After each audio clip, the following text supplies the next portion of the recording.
A net zero project is going to take some time. It is going to take some work. It is going to take quite a lot of data. So how do you go about making sure you're in the right place and you've got everything you need to make your project a success? Let's have a look. So how do you go about preparing for your very first sort of carbon reduction plan? Remembering that, I'm afraid the climate is in such a mess. You're not going to have to do one carbon reduction plan and that's it. This is kind of an annual thing. So part of the topic of this video is how you make the first carbon reduction plan a success. And part of it is saying, well, how do you start building, these processes into your ongoing business system so that, when you come to do it again, it's quite a smooth process, because as I say, it's annual. By the way, that's normally produced alongside your accounts. I think the regs say it has to be within 6 months of your financial year end, but most people produce a carbon reduction plan or a net zero plan at the same time as their sort of financial accounts. Okay, so in the video, I'm going to take a look at carbon strategies, how to put a team together, and some ideas about the data that you're going to need. Then at the end, I've been doing this too long, I've been doing it a long time. And I've got a couple of tricks and tips in there about how you can go about making the project, just go a bit easier, simple as that. So first off, carbon strategy. Now, a carbon strategy is a short statement. It normally comes right at the front of a carbon reduction plan. And it says, look, this is what we're trying to do. Okay, and it could be, for example, well, we're not going to do anything, or this statement doesn't exist. Or it could be, we're going to be best in class. Sometimes it's written explicitly, sometimes it's just referred to in the chairman's statement. But it basically sets out what you're trying to do as a company. I've split it in my book, Net Zero for Business, which, by the way, available at Amazon. If you want to go in and sort of buy one, and even better still, give it a great review, that would be fantastic. It's just been launched and just trying to see what people think of it, really, to be honest. But in my book, I split it into 5 categories, okay? Category 1, no statement at all. There's a lot of companies in that group, obviously, they just it's not part of their life. Category 2 is generally what I see for larger companies who, to be honest, don't really care that much. They do the legal minimum.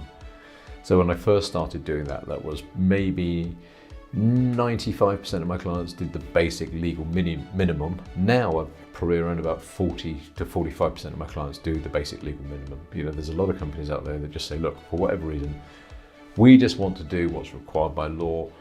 We may or may not do it later, and you know what? They typically don't. But basically that's ESOS reporting, SECR reporting.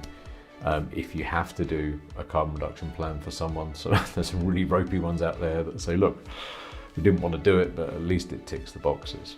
Category 3 is people do the legal minimum, but they dress it up in some bizarre way, and that really gets on my nerves.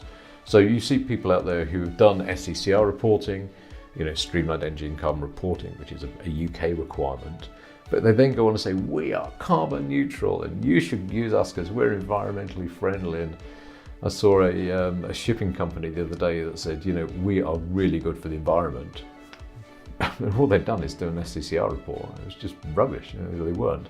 So they were dressing up to more it actually is. If you just can do legal minimum compliance, fine. It's not really what I want you to do, but don't dress it up into something clever. And certainly don't go around saying we are carbon neutral, because that just means you wrote a check. You haven't addressed the basic problem in the business, which is obviously a terrible thing to do. And that takes me on to level 4, which is certified net zero, or certified carbon neutral. The word certified creeps in there. And that's when you've done a project and you really have, with net zero, the difference between net zero and carbon neutral. Net zero, you really do drive your carbon emissions down to as low as they possibly can be. Then you offset or remove the rest. And I like that because it's got that reduction element in it. Quite like that. Well, I do like that. That's what it's all about. And then it's got this certification aspect as well, which means that someone else has looked over your shoulder and said, do you know what? I think that's okay. Okay.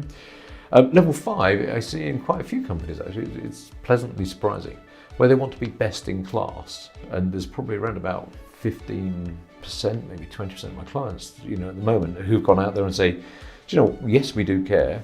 Yes, we don't mind committing some resource to this. We want to be the exemplar in our sector. Brilliant, best thing you can hear, because it means that these people really care about what they're doing. Not everything's going to happen overnight. You know, if you've got one of my companies, one of my clients does about 3,000-4,000 business class flights a year. That's quite a lot, quite a lot. But you know, that's not going to stop overnight. But we can start working with them to reduce it down and down and down and down, so that, you know, at the end of the day, their business is still viable and thriving. I think that's important. But they've addressed the carbon issue. Okay, so 5 carbon strategies. Which one should you choose? Well, obviously I'm rooting for number 4 as a basic minimum. You know, you should be looking at doing a plan and having it certified by somebody, you know, someone to kind of help you through it all and just say, look, you know, see what you've done. Have you thought about that? Or alternatively, brilliant, excellent work. You know, you're absolutely on the money there. Now, let's talk about who's going to do this. Too often I see companies with kind of one-man bands in the carbon department, you know, and it's typically someone who sort of said, yeah, I'll do that, and they work on their own, and that's just hard work, because, you know, you have to gather all the data yourself. You are the only point of sort of excellence, only for a reference in the company, and it's just hard work. It's just a lot of work. What I strongly suggest is you put together a team. Now, if you've got some software available that allows multiple users to access it at the same time, even better, because you can say, look, we need someone from facilities, someone from, and you know, they just know what's going on in the company, don't they really? Office manager or facility manager. You need someone in finance, they know what your purchases are, and sometimes they're in control of who traveled where as well. You want someone on the marketing side to say, well, look, we've done all these things. How can we then go out and sort of spread the word and indeed at the end maybe make the report look pretty, etc.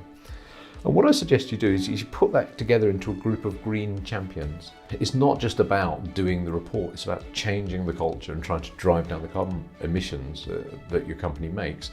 And the more people you can get involved, the better.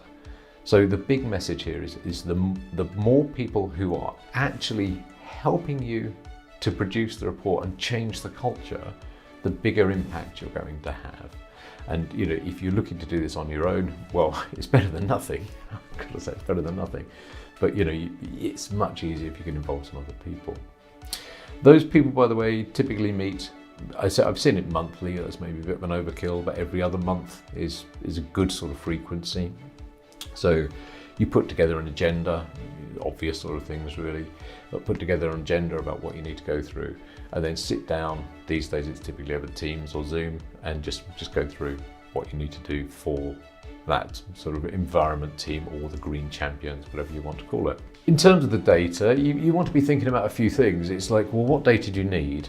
And you can just go through the basics. So you know, what if you look at what's in net zero, you can actually figure out what data you need. You've got electricity, gas, so you need bills for that really. Diesel and petrol use, you know, yes, you'll need that. So you're going to need some pretty good records about, you know, who's driving what the engine sizes are and what the fuel is, etc. Waste, you know, you'll start needing to know, well, how much waste do you produce and then what happens to it. Business travel, you know, who's going where, how they're getting there, what class they're flying, or if it's planes, trains and automobiles, how far they went, etc, etc. Deliveries in, probably hard actually, to be honest, one of the harder ones. It's not normally recorded, but you need a recording method for tracking that data, and the deliveries you make, that's normally a bit easier because you can just look at purchase invoices that you pay out to the courier companies. And then supply chain, that's obviously purchase records coming from central purchasing systems, generally an export of a CSV, load that in. And then, you know, finally commuting, which is typically a survey. So you know, use an online survey tool to sort of get the commuting information. When you look at the data, you're bound to find holes. It's not going to be perfect on day one, specifically supply chain, which is the hardest out of all those. But you need to think about how frequently you get the data, how accurate the data is, who's going to get the data to you, when they're going to get the data, or who they're, not to you necessarily, into the system, when they're going to do that, and how they're going to do that. You know, is it CSV upload, or is it in, you know, typing, retyping it in? You know, it depends. So you can look at these sort of qualities, these sort of aspects of each of the data items you need, and you end up forming a matrix. It's called, you know, posh term is data quality matrix. But you end up forming a matrix saying, here's the data we need, here's the different aspects, And then most people put a red, amber, green. So RAG report, you know, and so for example, the accuracy of the flights, amber. It could be improved, but it is adequate. Okay, recapping this, carbon strategy, you know, how do you go about sort of setting out what you want to do? Who's going to do it? Putting together some sort of dream team to everybody gets involved, more the merrier. Looking at each aspect of data and saying, well, look, you know, how accurate is it, how frequent, etc., and producing that data quality matrix. Okay, so that's how you go about preparing for net zero. And you know, if you run through those steps, you should be okay. Now, 3 tips for you if you want to sort of take advice from someone who's done it a couple of times. The first is make sure you get a senior director on board. You know, find someone who cares and who's going to sign off the report, and who, if you get any problems, you can just refer back to her and say, look, you know, I'm having trouble here. And then she can say, well, look, you know, have we tried this, this, this, and this? But then you're going to get some support at the senior level. Second is communicate. You know, don't just sort of stay in a sort of a dark corner until it's ready and then go, done. You know, try and communicate all the wins you get along the way. You know, just send out regular sort of company-wide communication saying, look, you know, great, we've started a new journey, this is going to be great for us, you know, we've just achieved this, we've just got all the data in for that, it looks like, you know, whatever it's going to be, just communicate. The more you can communicate, the better. And I call that communicate to win. You know, there's some tricks and tips in the book about, you know, how you might go about that.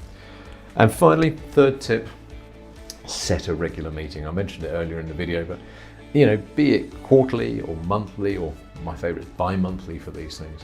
Set a regular meeting up with an agenda, with some form of minutes that you just go back to, hey, here's what we did last time, here's what we decided, etc., etc. And in my experience, if you've got a carbon team of some form and you've got regular meetings, then you know that's the biggest sign of success that you're going to have.